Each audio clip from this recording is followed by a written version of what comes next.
We watched the Patreon pick, which was the 1996 film Fargo, as requested by our lovely patron Blake. Thank you for the request. And if you also want to get your movie picked and added to our queue, then you can go to guapish.com/Patreon, sign up for $1 a month, and get your movie in the queue once a month.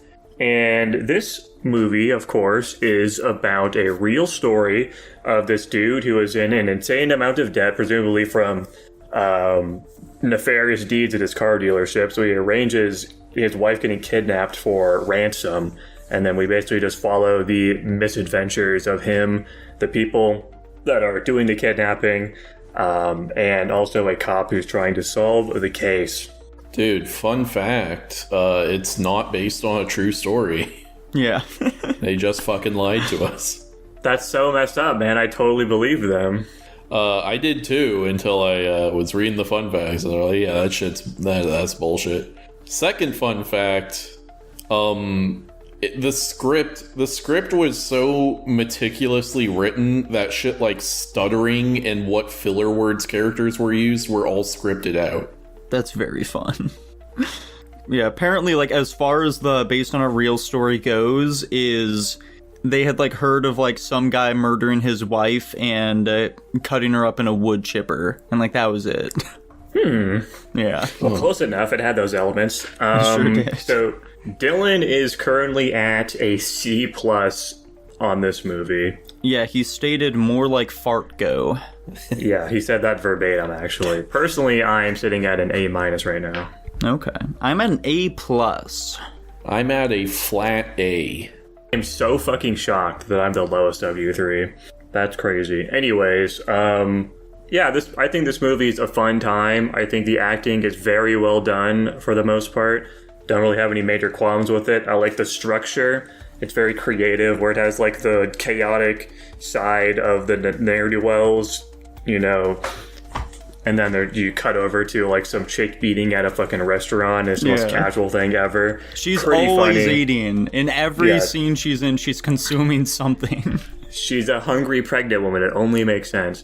Yeah, I think it's just a fun, well-made movie. I don't really have a crazy amount to say about it. I just think it's a good time.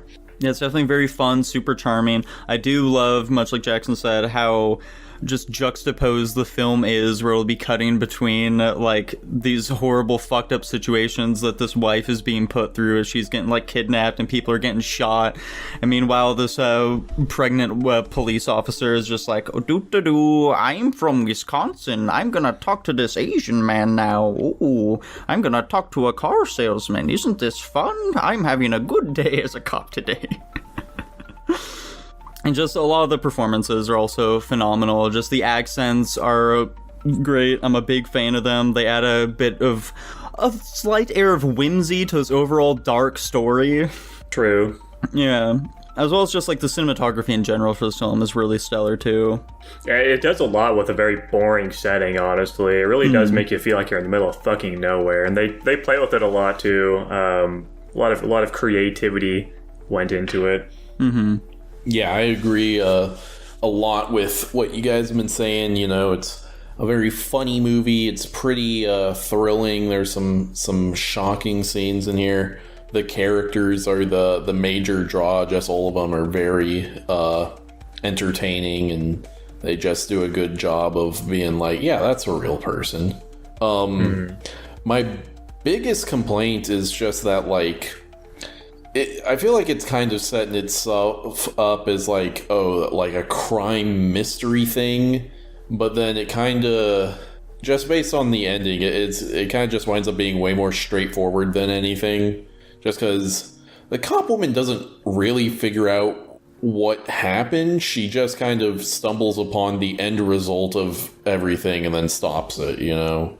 Yeah, she got pretty lucky when she went back to that dealership with the link with the car there, and the guy just fucking running away. That was immediately just like, okay. Yeah.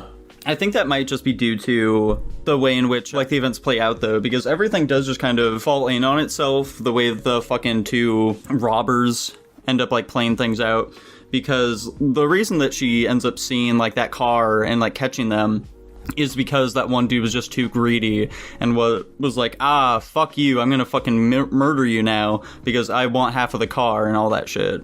Yeah. Whereas had he not done that, then both of them would have gotten away scot-free, most likely.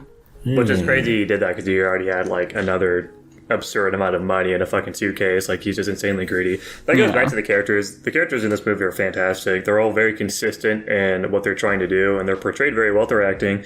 I think, honestly, a standout one for me is just the silent guy that is one of the other kidnappers. I think he does a really good job. He's very consistent in how he acts, and him killing his buddy at the end is so consistent with his character because he's just so impulsive, so... I don't know, he seems very lost with what he's trying to do with his life, and because of that, he just kind of takes things out on people, and I think his characterization is really good, and that kind of just goes into everybody else too, with, you know, the really stubborn stepdad, the wife, even though she's not really a crazy big character, the cop, big fan. Yeah, he almost feels like a, like, proto Anton Chigurh. Yeah, I could see it.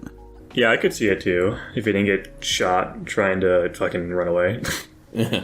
Alrighty, boys, is that all we have to say about Fargo? Yeah, I think it's a good time. I don't have nothing really crazy to say. I'd say probably my biggest issue is just, like, with the cutbacks to the cop chick. It really does take a little bit of the wind out of the sails of the movie and makes it not, like, I still think it's a pretty engaging movie throughout most of it, but it certainly drags a little bit in some scenes. Like, I think the biggest standout one for me is just that dinner scene with the Chinese guy. Like, basically nothing of value happens in that, like, at all. It's just like some fucking funny scene watching some guy fumble. I just couldn't care. I think the purpose of that scene was because, like, later on she gets a call where it's like, oh yeah, that guy was just, like, fucking lying to you or whatever. And that's meant to, like, illustrate to her that, like, oh yeah, people will just, like, really lie to get what they want and stuff like that. And that's why she ends up going back to the fucking car lot to talk to him again, because she's like, hey, I just really want to get clarification on this stuff. And then he runs away, and then she leads her to getting the fucking dudes caught. I thought she went back there because she got more information about the fucking mechanic. Dude, maybe. I don't know. It's impossible. It's impossible to say. It's been a week. Yeah, I do like, she's probably my favorite character in the film, just because it's very much like she hides her intelligence. Like, she's clearly actually pretty capable at, like, investigating whatever, but she just of she kind of, like, takes advantage of her own accent to, like, kind of get one over on people. Yeah. They do a good job of really explaining how good she does her job. That's what that, like, almost very first scene when she's investigating the car scene, and just basically puts together exactly what happened, and you immediately know that she's gonna fucking get their shit, and it's not even a question. Yeah. Well, alrighty, boys. I'm going to be staying at an A+ for this one. Yeah, I think I'm gonna be sticking with my A. Yeah, I'm staying at an A-, I would say, pending. Could see myself raising it in the future. Dylan, unfortunately, did not have a choice. Hopefully he re-ranks it in the future. We'll see. It lands at a B currently. By the way, hear Dylan's thoughts if he records them. That's so crazy. He couldn't understand anything they were saying. That's why he ranked it so low. Yeah, his whole criticism is that it was basically just me watching a British movie, except him watching a Wisconsin movie. Yeah.